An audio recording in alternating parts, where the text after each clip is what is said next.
Ladies and gentlemen, back from the hospital. Thank you guys all so much for your support while my wife and I have been gone having a baby. She had a baby. I was there. Fourth boy, everybody's happy, everybody's healthy, everybody's home. Thank you guys for all your support, for understanding that I couldn't put any fresh videos up, and thank you all for watching the classic videos and for subscribing at the website, guitargate.com, to support this channel. Means the world to me. So yesterday, or 2 days ago, can't remember, I was in the hospital doing my hundreds of emails. And amongst many things that I put on the list, this is the one we're doing today. Will Johnston says, you gotta do Eric Gales. Joe Bonamassa calls him the best blues rock guitar player in the world. And he shoots me a link and says, this is the best guitar duel ever. It's Joe Bonamassa and Eric Gales. So I say, all right, love it. Now, I know who Joe Bonamassa is, and I know who Eric Gales is. Never have I ever learned a solo of either of theirs, though. Ever. So this is totally ice cold. Ice cold. I tell you guys if I've heard something before. I have not heard this before. He goes, fun fact, Eric Gales is actually right-handed in everything, but learned guitar left, as that's how his brothers played. I know nothing about his brothers, his family, or anything. But here we go. This is Joe Bonamassa versus Eric Gales, the Ballad of John Henry, keeping the blues cruise alive. Let's do it. Blues alive cruise, whatever.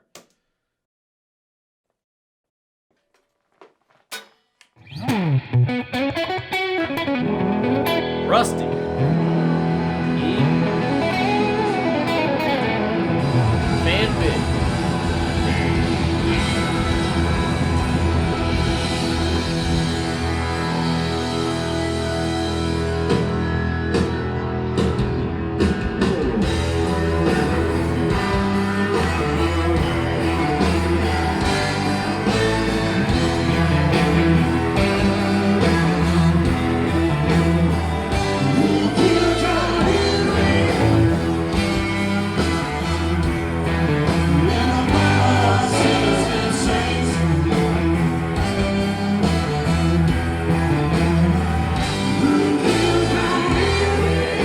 So I don't know if this is one of Bonamassa's tunes or if this is a cover. I know like there's so many John Henry tunes out there. But your basic groove is in E. Perfect thing for them to rip on. You got a Les Paul versus a Strat. Love it. I know we're going to have some crazy different styles. But you're in E here.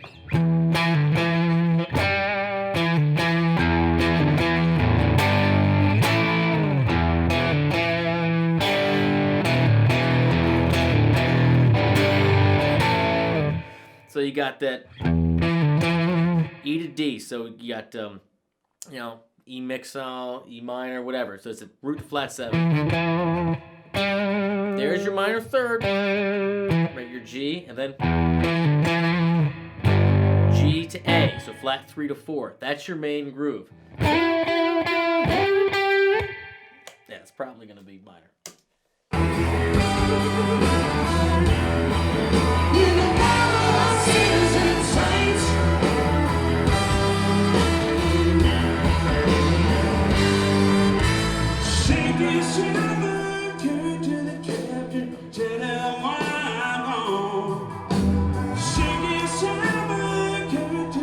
Hear him create that texture there? Keep that 4. You're at a 3.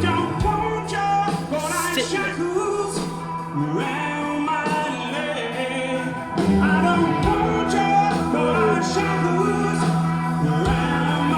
That hi-hat. You got the whole lick by everybody. That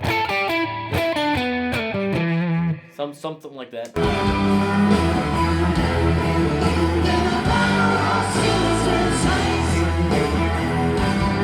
Loves it. He loves it.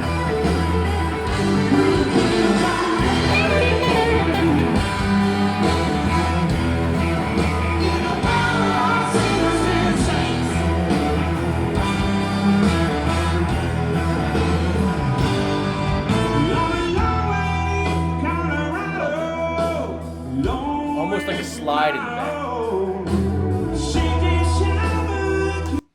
getting a little flat 7 in there. See him pick his first finger up. He's going E like this. And you hear him go. You get that D in there to make it that flat 7, the dominant, or just E over D, whatever, or D over E rather. But it's little things like that you want to watch. What I really like about this is when the band comes down, there's that little floor. You hear Eric kind of play like a little chimey thing, and you have Joe, keeping that power chord basic sound with that little chime at like a 2 or 3, See?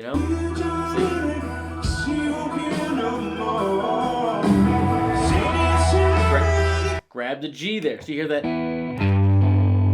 Now, the sound isn't that good here, but I'm sure if you had board sound, you'd hear the bass and the keys, whatever, match that. Those little things you got to make sure you get. Hear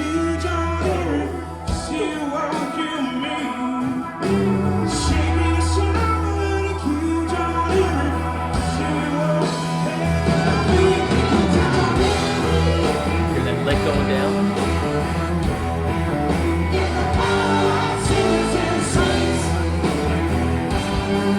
Very strong. Very, very strong.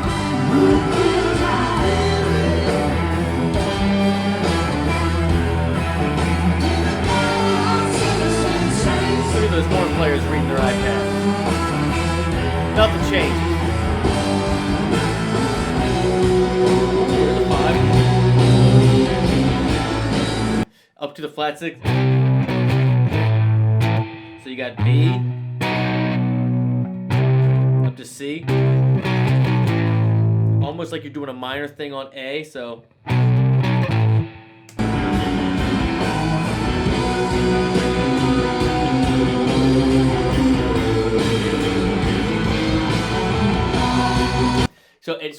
So Joe's just holding that down, right?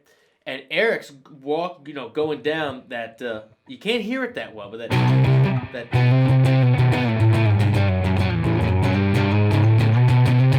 doing that octave thing, and you can't see it. You just gotta listen. These fan vids, you get what you get. Video quality is killer.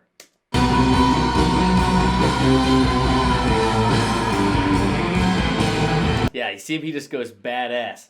Because he just got that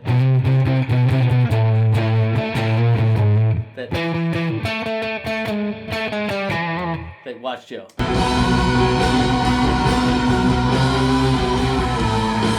It's like he's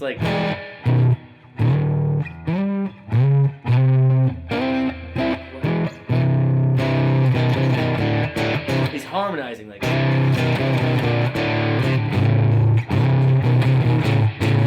keeping that major third throughout the whole thing. Now watch, Joe's gonna say badass.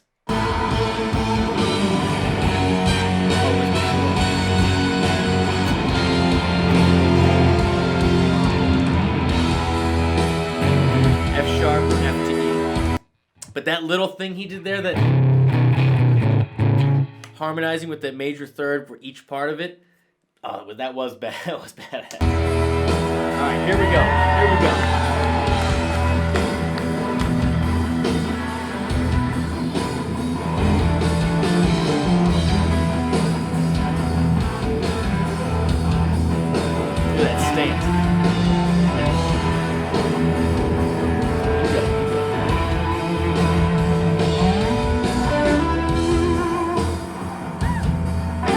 So band cuts out, just bass and drums. You're getting, just go for it in E. And listen to the hiss of those single coils, man.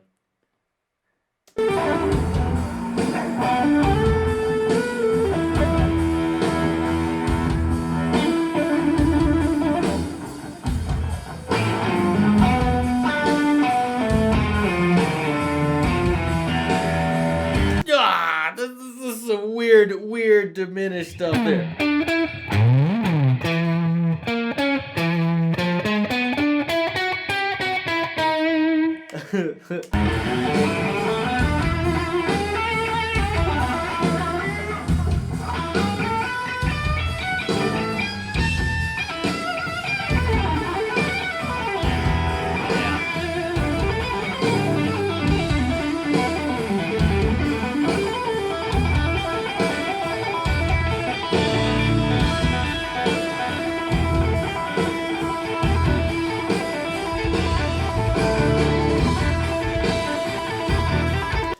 he's just grooving with the band. He's all rhythm on this one. He's just keeping with that.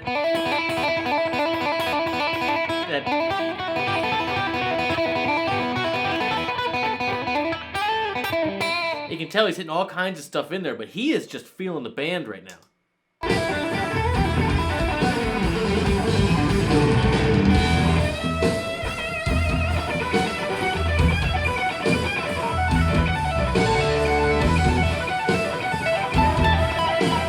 Oh, I love those.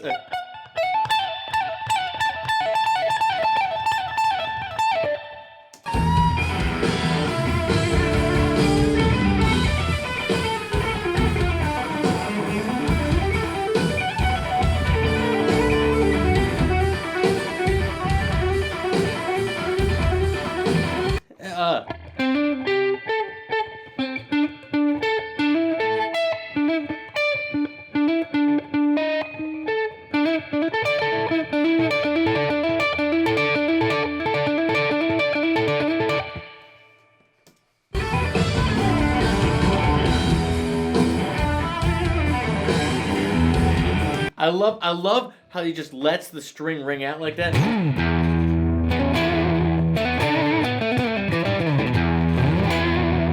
Just letting it just fill out the space like that because it's just bass and drums. It's so Hendrixy. All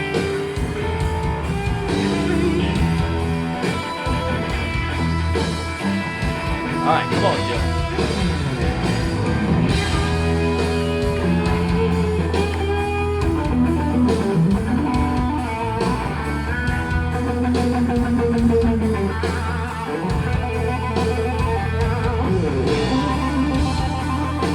Dude, he has some of the strongest hands I've ever seen of a guitar player.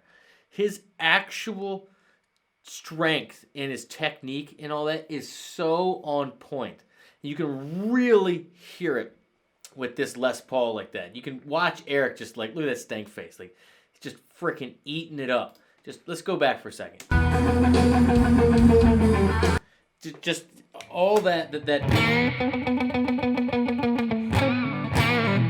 Right, but then check this next part. That A and B.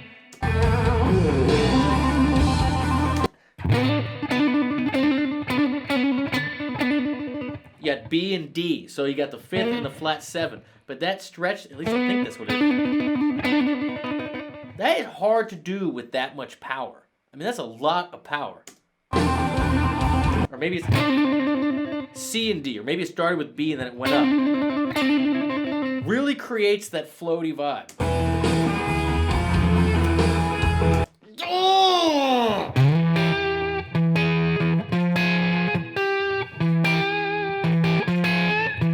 Oh, that was so killer. Just going on that E to the minor third to the G there, and just pushing up to the F for a second. Oh, it's so killer.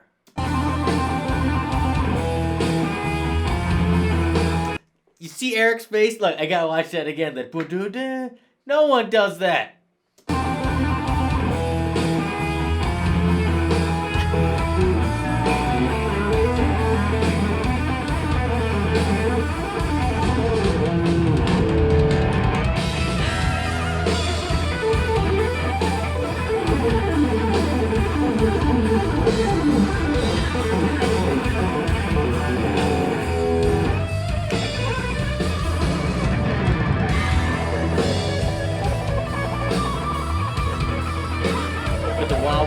Dude, with the wah-wah.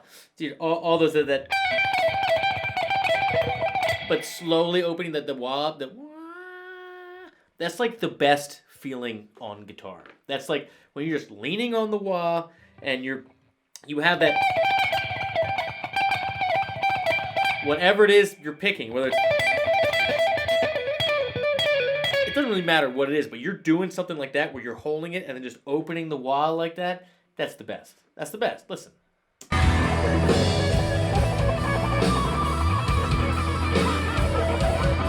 the blasting?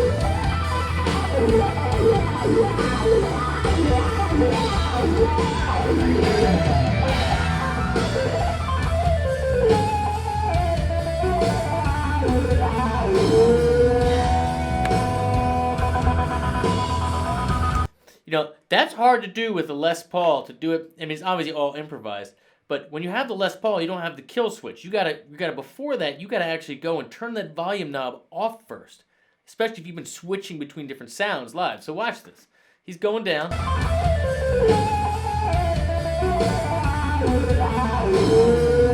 Has to turn it off. Then he can do it.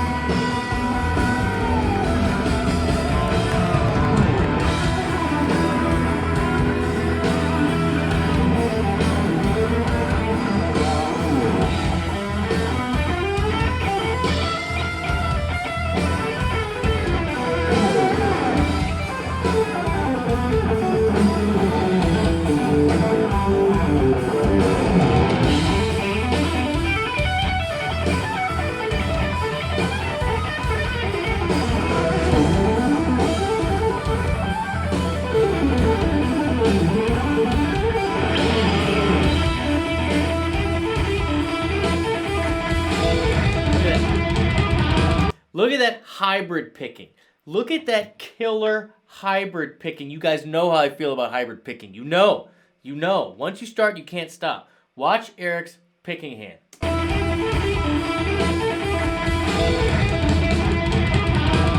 All those.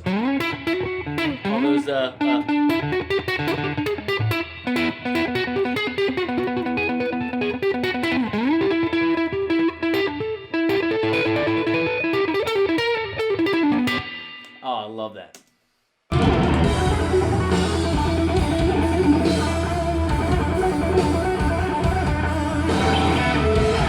Is that Robert Randolph?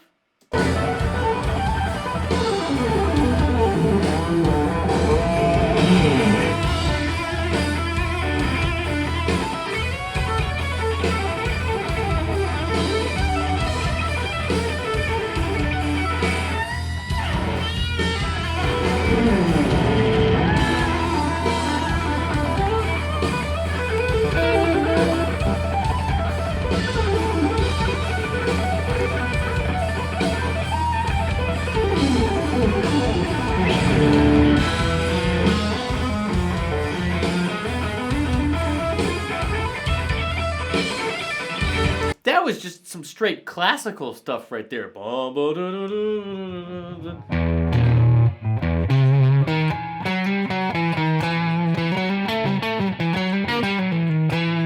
Something like a harmonic minor with the flat 5 in there, you know.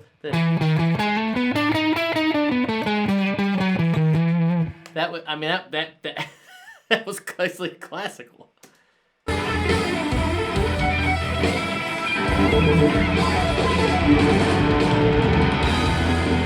That band is strong, by the way. Very strong. That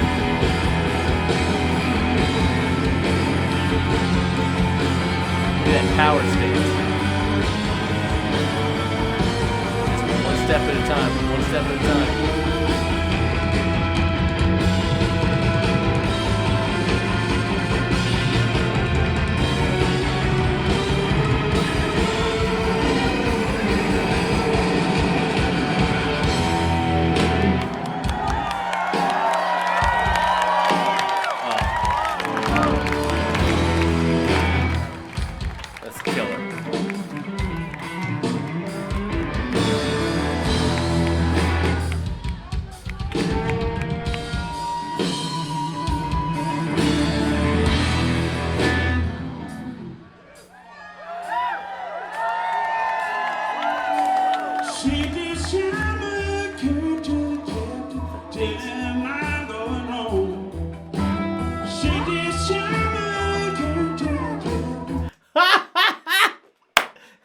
Was that one of the oh my god, the whammies, the Digitech whammies?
Killer. Whew! I need to get back to practicing. You know, when you don't play for a few days, you just don't have it. So, a couple things. One, very different styles. I think that Eric, the classical, the switching modal, if you want to call it that, those diminished runs, he is far more harmonically loose, right? Rhythmically loose. Where Joe Bonamassa is about as tight as I've seen. I mean, anybody that hates on Joe isn't being honest with themselves. They haven't gone on stage with him and received their beating that they need. He is about as strong of a player, tight with the band, every note articulated, incredible chops, strongest hands, one of the best tones, like basically I've ever seen. So it's like every time you watch him, I mean, you can hear every single note being articulated. Now, whether you want to play like Joe or not, like, let me tell you something. That guy is a full-grown monster. There's a reason he sells out everywhere he goes, and people follow him like anywhere. I believe he even rents out his own arenas and then sells the tickets. He doesn't do like what everybody else does. It's like all in-house, which is amazing. Eric, though, has that spryness, that unpredictability that is very different. Very different. Like even the little thing with the whammy over there. Totally didn't see that coming. You can tell he's grooving with the band, loves it. He's got chops for days, but he's the stuff that he goes out on a limb with is so unpredictable. It's just so interesting. It's so not straight ahead blues. Where like Joe, you know, he's not predictable. Like it's totally improvised. But he's so clean and so precise that it's almost too good. It's almost like you don't get the feeling that you're going to fall off the rails and, not make it back on. You don't get that feeling of reckless abandon. You get the feeling that he's in complete and total control because he's so well practiced, right? He's woodshedded clearly longer than basically anybody. Where Eric has that thing that I love in a guitar player, where it's that reckless, like you don't know if you're gonna land or not. Where the dude's just going for it, and he's got all the chops for days, but there's still that mystery in his playing where it's not 100% clean all the time. Like you can tell he's doing stuff that he hasn't done before, and he's not sure where he's gonna land, and you can hear that. For me, personally, I give the nod to Eric because of that. Not because of anything else I just mentioned. It is strictly because I like my players to seem like they're not gonna make it. I like my guitar playing to be, not just unpredictable, but extremely unsafe. To the point of that, you might not make it. I don't know another way to explain it. Where Joe, he's going to make it.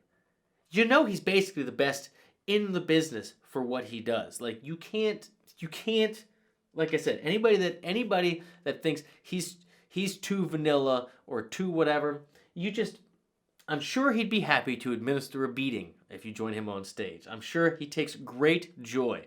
I'm sure he's a head cutter, like if there ever was one.